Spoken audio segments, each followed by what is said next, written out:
Welcome back to the Better Learning Podcast. My name is Kevin Stoller, and I am joined today with a superintendent that I've gotten to know here in Arizona, and she has so many good things going on. We were talking before we hit the record button here of all the different initiatives and things that she gets involved with. So I'm going to pull her in right now, Dr. Sia Angelou, and great to see you. How are you? Hi, doing great. Good morning. So why don't we start out? I always like asking the question because it gives people the context. What was school like for you? Oh gosh, that's a loaded question. So, both my parents are immigrants from Greece, and I grew up in inside of our house was like being in Greece. We spoke Greek, we ate Greek food, never had fast food.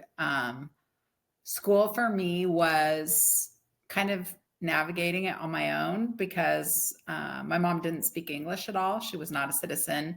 And I just had the drive. My parents would say things like, you have to be successful in school. Your education is something that will take you wherever you want in life. You can do whatever you dream. Sort of these platitudes, but they didn't have the means to give me a lot of support. So I just knew that school was very important. And I had an internal drive just based on some experiences when I was a child in elementary school that pointed me in the direction of education. And All right, now I want to um, hear about those.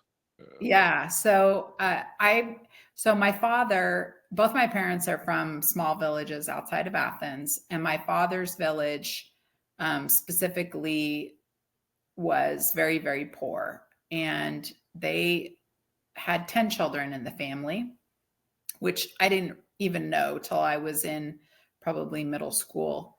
But I knew only of three, my brother and his two sisters. And one time when we were there, we had gone to see my aunt, my brother's sister, and he had some paperwork for her. And I could barely see over the table. And I just remember her having these laminated covers on the table and all the furniture. And I was like holding onto this laminated tablecloth and looking over the edge of the table. And she signed an X next to her name. Mm. And I knew enough to know how to sign my name. And I said something to my dad, and he shushed me. And I remember feeling very confused. My mom told me later that she had only gotten through third grade and had basically been, the parent for the other children in the family, many who did not survive. But my mom told me that it was just something that we didn't talk about. And I wanted to teach her how to read. And I was saying to my parents, like, I'm going to be a teacher. I'm going to teach Thea how to read. And so that kind of just started me Wow. on that whole path of in elementary school that I knew I was going into education. And my parents were not in favor of that. My parents wanted us to be doctors and lawyers and, kind of fulfill the immigrant dream of something huge that they had in their mind of what it meant to come to America and be successful. So that was just a really, I just remember everything about that day and that moment. And it took me down a path towards education. And I had not really intended to ever go past being a teacher. It was, the mentors and people that came into my life that pointed me towards administration and training teachers and being really intentional about how do we help teachers grow professionally and implementing effective instructional strategies and just adapting over time. And that just took me down a path that continued to grow and grow and grow. And like one opportunity sort of opened from another. Wow. So looking back, it looks like there was like this master plan of things, that goes from like dreaming of being a teacher to being a teacher to being a teacher trainer to an assistant principal, director, superintendent, national, facilitator of educational learning for teams, but there was no master plan at the beginning of that. It was based on that one moment where I felt embarrassed and shameful and confused about my dad's sister not knowing how to read. Yeah. Well, I mean, getting to know you, you are one of those like change makers in education that just has this like just drive to continue for yourself to continue to improve, but also for the people around you. There's Yeah. always this conversation about like nature versus nurture with that environment. Do you think there was a piece of it you already had it in you and you needed that spark, or do you think it was more just that environment really drove that desire for you? I think there's a part within me. I remember, again, being in elementary school and, um, hearing about projects like publishing poetry. And I was really into that, like anything that had to do with learning, writing, reading. I love doing those types of projects. So I think to a certain extent it was in me, but I also really remember hearing it so many times that how important education was. And it was because I think of the fact that my parents didn't have some of the opportunities. And my father was really self made. Like he came to the United States through Ellis Island, worked on the railroad from Montana to Seattle, put himself into the University of Washington, became an engineer. He taught me about being self-made and persistence, perseverance beyond challenges. And that has been, I think, one of the greatest lessons that I learned. So regardless of where you come from, if you are determined enough, you can find a way forward through any challenging situations. And I will say that coming to Arizona into the superintendency, I didn't know everything about the context that I had. I didn't understand the challenges and the barriers that were going to be faced both legislatively and just practically in a district that was growing, had taken a unique path to becoming unified without a mechanism to undo that unification. I didn't understand everything that it was going to take at the time to get to a high school. And it's probably for the best because I don't know if I would have accepted the job initially if I had known. I had done legislative work in Oklahoma, in Tulsa, doing the waiver for the empowered schools to get around like the Carnegie unit to have flexibility. I had done the writing of that legislation. So I had some of that. What I didn't understand was how much time it was going to take to talk to legislators personally about why we were the only unified school district in the state without a high school, what had led to that, why we couldn't get a bond passed, which we did that November of my first year, a small one to start the high school. And then starting a brand new school in COVID was just a lesson without a Yeah. blueprint. Well, I want to talk about that. And just to give a little more context for the listeners, and you fill in the gaps where I'm getting it wrong, but you came about 6 years ago, right? Then Yes. and you came in and Arizona, not some states are like this where they'll have unified districts, which are K through 12 districts, but then you also have Arizona, they'll have more of like elementary districts or high school districts, and there's really a mix of that. And around the country, it's just different how districts are set up. Sometimes Yes. it's just like the community, they just have one district. They don't specifically say it's a unified district. It's just that's the district. But Arizona's always kind of had this weird mix of like some elementary, some high school, some unified. And and so the situation that you walked into was one that it was unified, but they never had a high school, right? So they would go through elementary, Right. then where would they go after that then? So we were paying tuition to neighboring districts for our students to be educated there. Because there was no high school, we're still responsible for the students' education. So it wasn't like they would just go open enroll and then the money would follow the student. It was we're unified, we're responsible for the students, and the other districts can set the amount of tuition, we have to find a way to pay it. And even then, I mean, we just had to go back to the legislature every year, and every year they were like, well, build a high school. Well, the way that the law is set up and the school facilities funding mechanism, you have to already have a school to grow out of that school to trigger new funding for a school.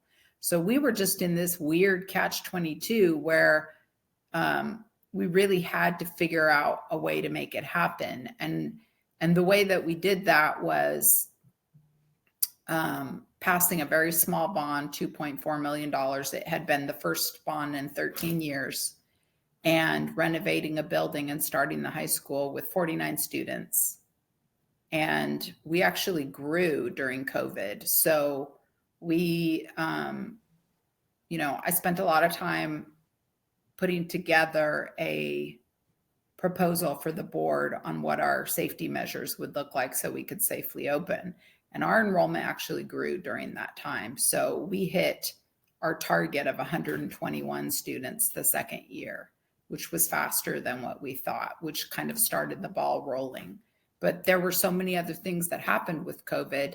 For example, going to the state land trust to try and get the land for the school, they became very overwhelmed because of the demand in the market for homes. And they basically said, you have to go back to the legislature. So that turned into a 2-year process in itself to go back. We identified 7 parcels of land in the area. Of course, all of my experience being Title I districts, but in urban areas where all the utilities are present, it was just a completely different animal to do it on raw land. So there were, again, barriers and challenges that I just had to find a way to get through. And I just kept telling myself, like, my mantra was, failure is not an option. And I remember just thinking, like, I would look at all these things that I was like, I have no idea how I'm going to do this. And I was like, but failure is not There's an always a option. Like, you way. got to Yep, find you a find the way. way. Yeah. Yep. I was like, okay, the way will emerge. You'll figure it Yeah, well, out. it's funny that you said, like, Yeah. coming in, like, you didn't know what you were getting into, and if you would have known, you may not have Yeah. even taken the position. I'm always amazed how much that superintendent role really, how much falls under the scope, but also, like, Yeah. and you can correct me if I'm wrong, like, just really how little of your time actually is left to really focus on the education components, because there's so many other legislative, community, different Yeah. demands in that role.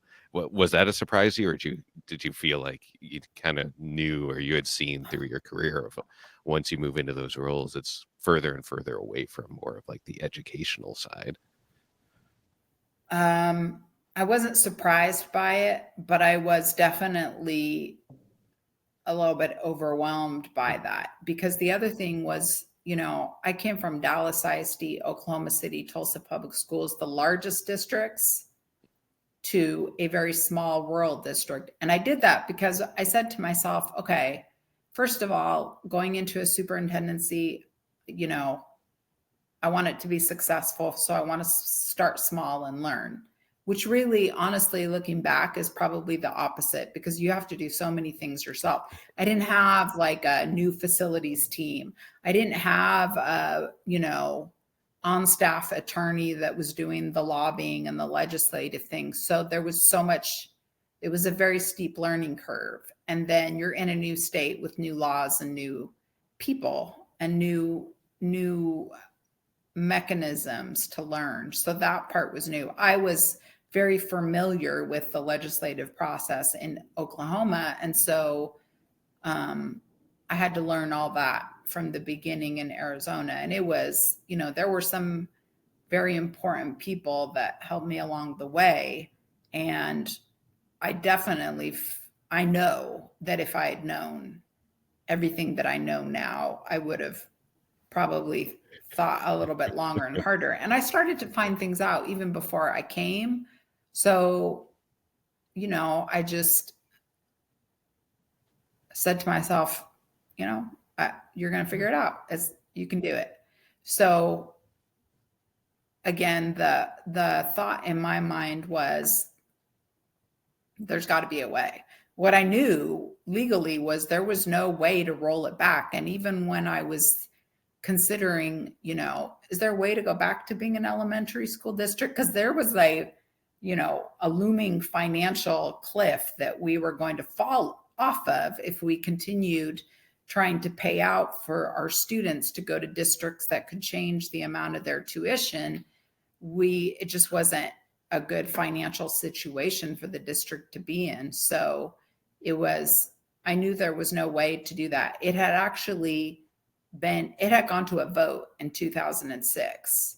So the constituents voted to become unified. There's no way to roll that back. It wasn't the state saying, or the governing board saying, we're going to be unified because we have this number of high school students. And the other part of it is the tradition in the families where you have multiple generations that are going to other districts graduating from that high school. There was a very strong resistance to then coming back to the home district because they never saw it that way. Right. It was like we were elementary to everybody, but we weren't to the state and to ADE. So there were all those other implications. So part of what I did not anticipate was the cultural resistance to trying to change that. So I actually had to build in a plan where once we opened the high school, every student that was already in one of the neighboring high schools, we would continue to pay out for them so that they weren't pulled out of their programs, pulled away from their teachers and their friends. They could finish and graduate. But it was the beginning freshman class that was obligated to stay in the district or go out for open enrollment. Yeah. So that was a very bizarre sort of. Yeah, it's so interesting. And for the people who aren't familiar with Arizona, this is a community that was, really pretty rural type of area northwest of Phoenix. However, recently it continues to grow, like as the expansion, Top kind of three in like the Maricopa Phoenix County metro. in growth. Yeah, 55%. So the growth will continue to happen, and if you didn't do this, to your point, like you would just, it just wouldn't have been feasible anymore because the finances of having to pay for all these students that are going to be coming through and going into high school, it had to happen. It was just really hard to find the loopholes or the way to actually make it happen. I remember one conversation with the state school facilities oversight board where one of the board members literally said to me, why don't you just get absorbed by one of those neighboring districts? And I was like, what kind of a solution is that? Like, just give up the fight and let them absorb you. Like it was odd. The district is partially in Northwest Surprise and partially in Whitman.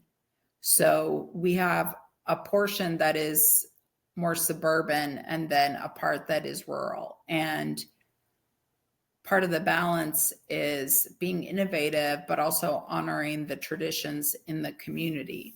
So there's a strong, agricultural portion of our community. And what it's allowed us to do by seeing it as an opportunity to honor tradition, but also move forward with innovation, is find a way to continue these really strong programs, farm to table, agriculture, archery, continue these and invest in them while also offering career pathways that include, partnership with WestMac and BNSF and Taiwanese Semiconductor.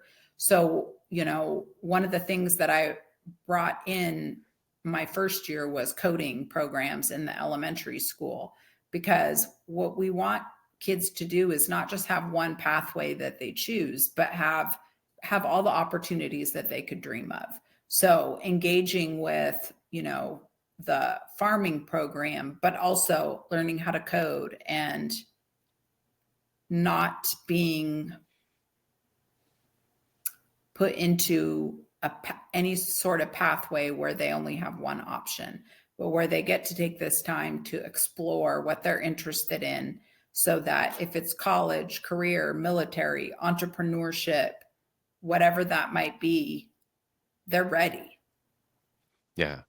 Well, let's talk about that story because I think that's what to me is probably the most interesting thing here is that because you didn't have a high school, you have the opportunity to really like lay the foundation Mm-hmm. of what does this look like versus a lot of other communities are trying to take something that's already been there and either transform it or modernize it and like get it aligned more for what the needs are for today. And being where you're located, to your point of like you have all this interesting mix, as well as you mentioned that Taiwanese chip factory, Mm-hmm. which is massive. Yeah. I mean, it's one of the there's a handful of these around the country being built, but it's massive and it's gonna really explode like the population in the area. So now you have this kind of blank slate. What was that like? Like where how did you decide what programs, like what were the team, like who were the people that were involved? Like how did you set that foundation? So this is where really what I learned in Tulsa Public Schools came into play for me. So working with XQ Super Schools, Transcend, Turnaround for Children out of DC, looking at brain science, putting together design teams that include students, and going through that process of what what is working in school now, what would we like to see, how do we truly make a place of belonging for every student, and leading the team through the design process over the course of a year is really what happened. Similar to what I had done in Tulsa Public Schools, I was able to just take that learning and apply it very directly in what I was doing with the team. And so I will say that most educators go through their entire career without not just opening a new school into programs that already exist in the district, but literally creating it from the ground up from nothing. Like it's scary, but the potential is like you can do whatever you want. I mean, you can do whatever you Yeah. dream, obviously within parameters of, state standards have to be taught and all that, but the pathways that you create, really, I mean, the sky's the limit.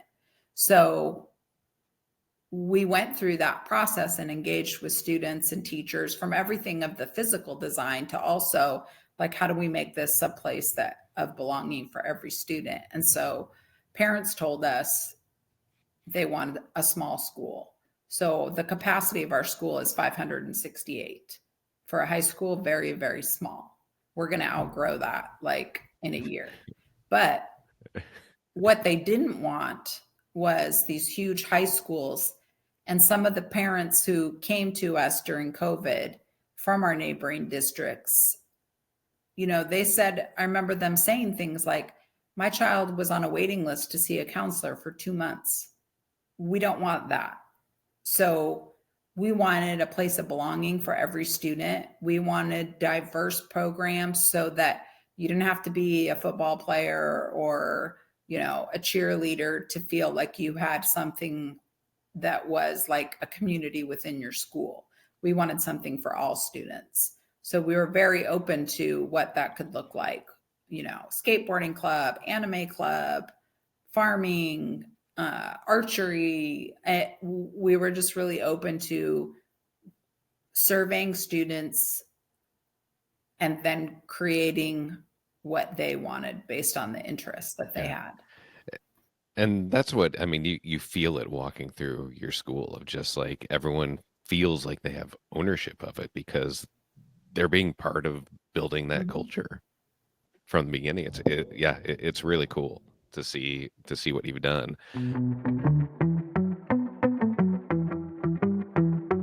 Have you ever wondered how a simple change in your classroom can revolutionize learning? At K 12, we believe the physical space is key. When we partnered with Gary Community Schools in Indiana, something incredible happened. Their classrooms were outdated and uninspiring. Using our radically student-centered approach, we reimagined their spaces. The transformation was nothing short of amazing. Teachers saw immediate results, students came back from winter break excited, more engaged, collaboration increased, and overall performance improved. One student even shared, "We have new furniture, it's like Christmas all over again."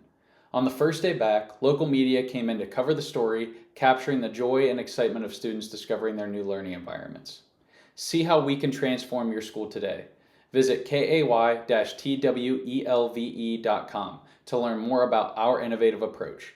K-12, because every student deserves an inspiring place to learn. Visit kay-twelve.com today.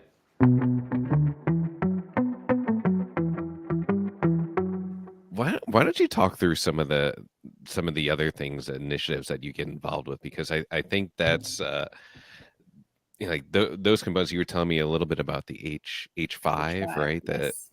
That you're just part of, and I think that aligns with some of the things that our audience is familiar with, but it has a little different component to it that I wanted to dig into. So H5, the H5 Coalition stands for High Five and also stands for high school to higher ed to higher wage, high demand, and high skilled careers. And this is a group of superintendents, business leaders, higher ed, and some national organizations. So like Carnegie is there, XQ Super Schools is there. And we came together to basically say statewide, here is what's happening. We have these huge, industry giants that are coming into Arizona. We know that we have to prepare a workforce.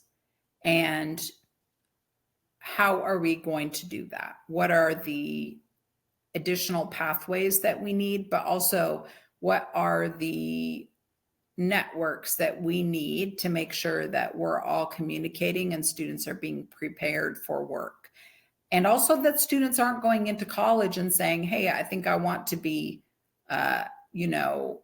data scientists. And then they've invested time and money and they find out by their junior year that that's not really what I want to do. And they're stuck with all this Yeah. debt and they have to go in a different direction. So making it safe and available for students to explore their interests in high school, while at the same time being really embedded in what the businesses need in those entry level positions. So when I was in Oklahoma City, I opened the first working bank in a high school. And this was something that hadn't been done. So we didn't really have the mechanism, but I also didn't have the restrictions.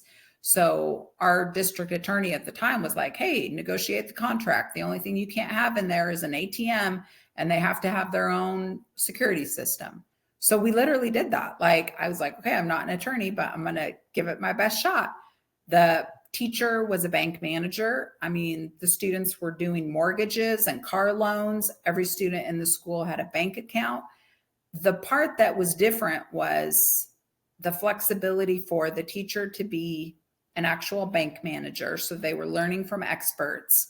And then I had a rubric and feedback from that person that would continually tell me, like, hey, listen, the kids are lacking in the written communication skills or the soft skills of like how to give great customer service. These are things we need to work on. So part of what I was doing in that context, and again later in Tulsa, is the other side of the training. So here we're developing health services pathways, pharmaceutical, a lot now, obviously with AI as well. BNSF, a lot of what they do on the just safety checks on the railroad is all done through AI. Like what used to take months takes days. So Right. how do we prepare kids for that? And I have to also prepare on the business side for an older generation to successfully bring in young people today. How do they do that? How do they do it without getting frustrated?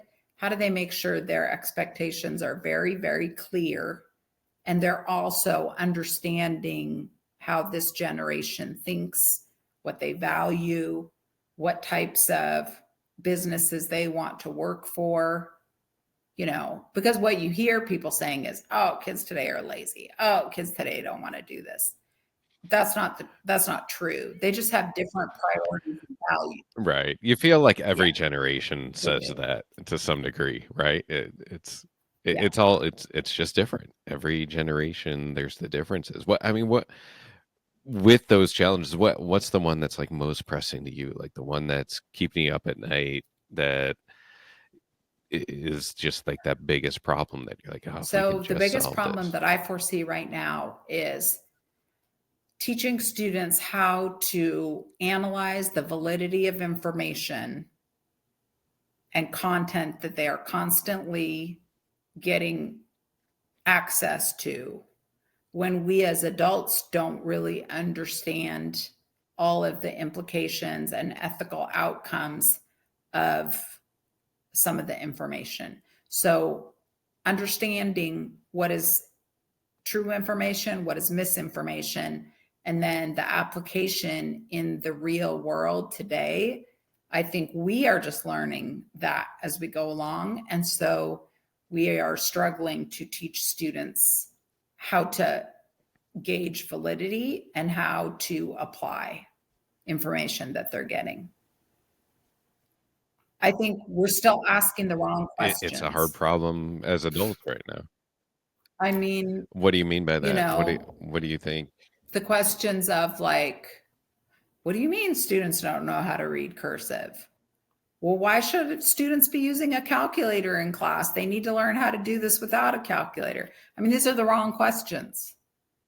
So do you think it's more that the because some of these discussions that I have, it comes back to it's like there's so many different components in here, but the one that I feel like probably does not get addressed enough, because it's a hard one to address, is how much pressure is coming from the community and the The parents. pressure's changed. And it, I and so mean, what do you mean by we that? as adults, it's just like when you were saying every generation complains about young people, whether it's, poodle skirts and leather jackets or esports. Like it doesn't really matter. Our human brain resists change. So we as adults are like, this is how I learned it. Even teachers, this is how I learned it. This is how students should learn it. I know this works. I don't know this other thing works. So for me to try this other thing is really Right. risky. But what we know is Yeah. that students have a whole different set of inputs and experiences than we did when we were kids. We have to help them understand those. So it's this finding a balance. Like when I say honoring tradition, but being innovative and looking forward, I'm absolutely not saying don't honor tradition and don't teach history, right? We have an obligation to do that. Students Right. need to understand the evolution of how they have come to be where they are. But Right. we can't get stuck in that. So there is this very strong push from parents to, go back to basics. Yes. Okay. Acknowledge the Hmm. basics. But if you only are doing the basics, it's not going to help your child to be successful in the world that they are entering. So great, let's teach cursive. Great, let's teach, how to read a clock. I mean, great. Those things are good. Your child should know that, but, is it going to be a deal breaker if they don't know how to address a letter and put multiple stamps on a letter side by side instead of stacking them up? I mean, yeah, that's a life skill. They probably need to know that. The reality is nobody's writing paper checks anymore. How many times are you actually using that skill? Yeah. Well, see, that's what I think is really interesting, because I spent a lot of time thinking about this. Coming to Arizona, I came to Arizona about the same time as you. I came in 2017. Um, and I'm with you. I think it's a really interesting dynamic that the parents were demanding this like kind of push more towards like traditional classical type of education. Like with open enrollment, that seems to be the one that the parents like leaned on. And, I also think there's a part of this where there's just kind of the crowd, the mentality, the mob mentality in a way, where if there's success somewhere and it creates a wait list, more parents go there. But it's also, to your point, change is hard, so it's easier to go back to, well, let's go to something that worked for me. Mm-hmm. And I'm 100% with you. I feel like that, especially K through 4, it's the basics. I mean, you do have to get the basics of like, we need to learn how to read, we need to learn how to write, we need to learn basic math. Then the next conversation though is where I think we're missing, where the parents are kind of honestly like confused, so they don't even know what they expect from the schools, but they're the critics and the ones that are deciding Yeah. what schools that the kids are going to and which ones are gonna like be what they think is the right path for that. And it's a really interesting dynamic that's going on in education. I think it's like a really cool, amazing time to be involved with this, because there is a huge transformation that's going on in education right now, whether most people recognize it or not. It's happening like right now.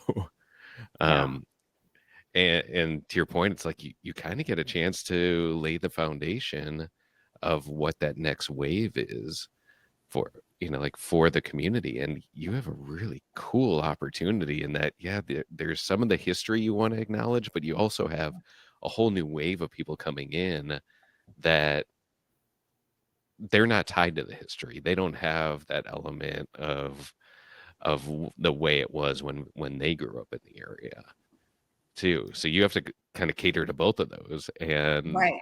but also be thinking of like, what is the right thing.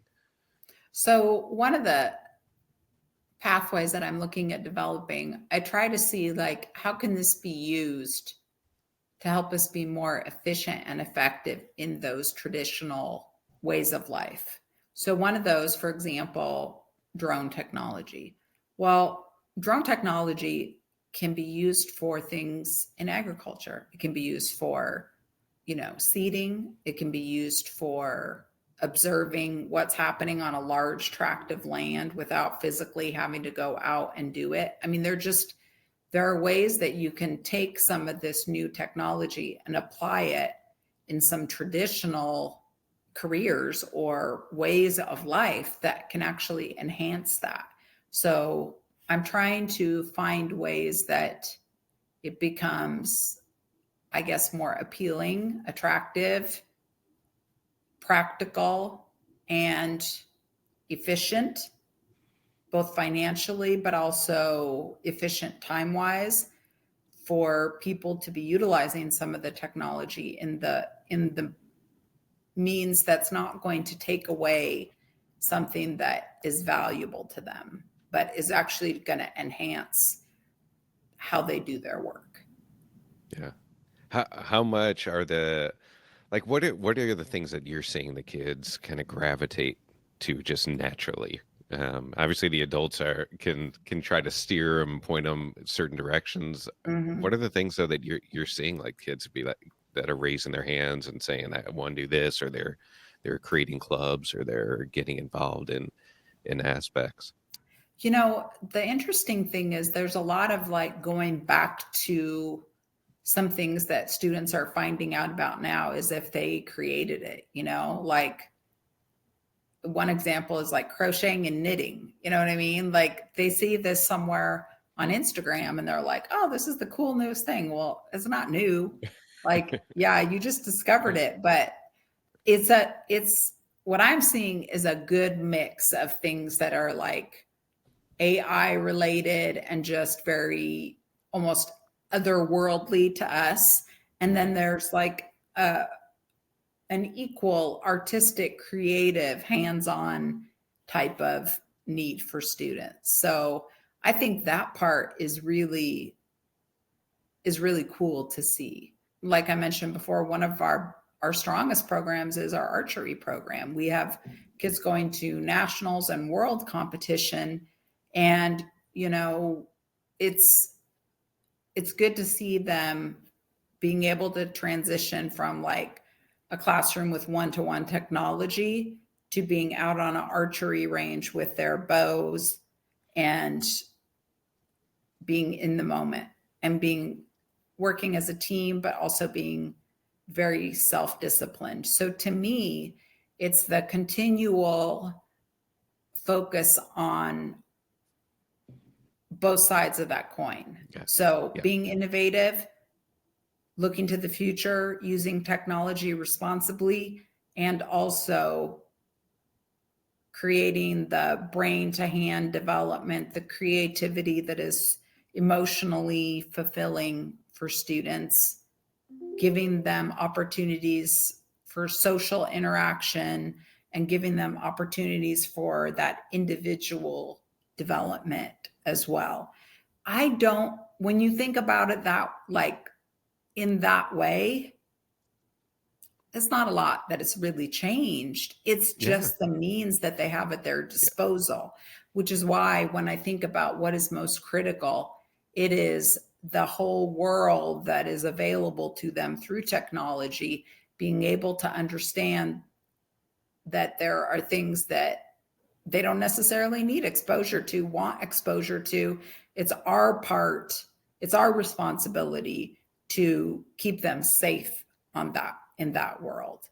But I think that the natural inquisitive nature of students, if we can focus on learning through play and social interaction at the early, very young stages, keeping the technology for a little bit later, like that's where the biggest bang for our buck is. That's where students develop the skills that they need to then be responsible going forward. So I think that that is a part where people need to, and by people, maybe, parents and educators together need to make a commitment that it might be easier to put a small child on a tablet all day, but that's not the answer.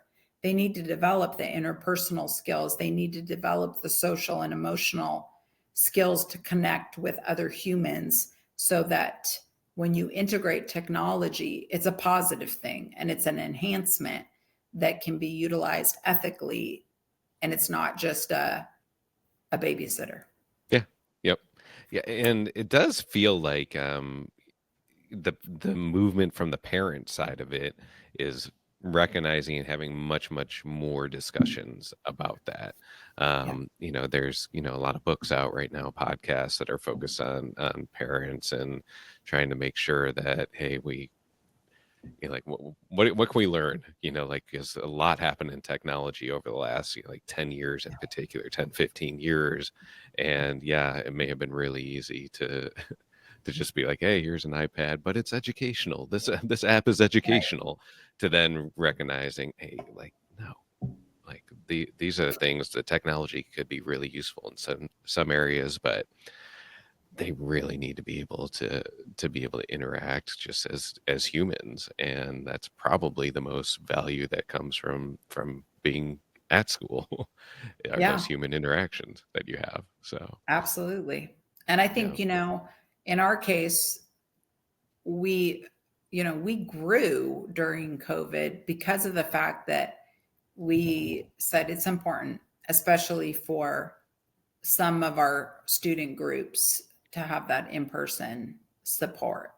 And so finding a way to do that safely was one of the reasons why we grew, because parents were like, that's my child is not successful being at home, being online, and we needed to have a way to do that safely. So we tried to make sure that there was a mechanism for both. Yeah. Well, we are about time wrapping up, but I do want to find what's next for you. I know you've already told me some of the things that are on your plate, but go ahead, share, like, what are the things that you're looking forward to that you're also working on? So we're already working on 2 more elementary schools. So one of them is coming in fall 27. So putting together design teams to create that school, which I'm excited about and exhausted in advance. And then I have a book coming out in April through Solution Tree Press. It is a practical, boots on the ground principals handbook. Basically, the book I wish I had when I was first a principal. Kind of, that was my driving force in working on that. I've been working on it for a few years, and we are in pre-publication, so that'll be coming out this spring. Cool. Very cool. Well, thank you for sharing everything that's been going on with Natterberg and your journey in here. To the listeners, if you have not already subscribed, just hit subscribe wherever you're listening. It's just so spread out, whether you're on YouTube or Spotify or Apple Podcasts, wherever you are, just hit subscribe. It always helps if you could rate and review as well to give any feedback. But betterlearningpodcast.com is really the hub for all of that. So we've been testing out some different formats. We've been getting a lot of requests to be on the show. So go there. We have some forms on there to go through it, and that's where we get all our ideas. So we appreciate to the listeners. Dr. Angelou, thank you for your time. Thanks for what you're doing. Thanks for the opportunity. It was a pleasure.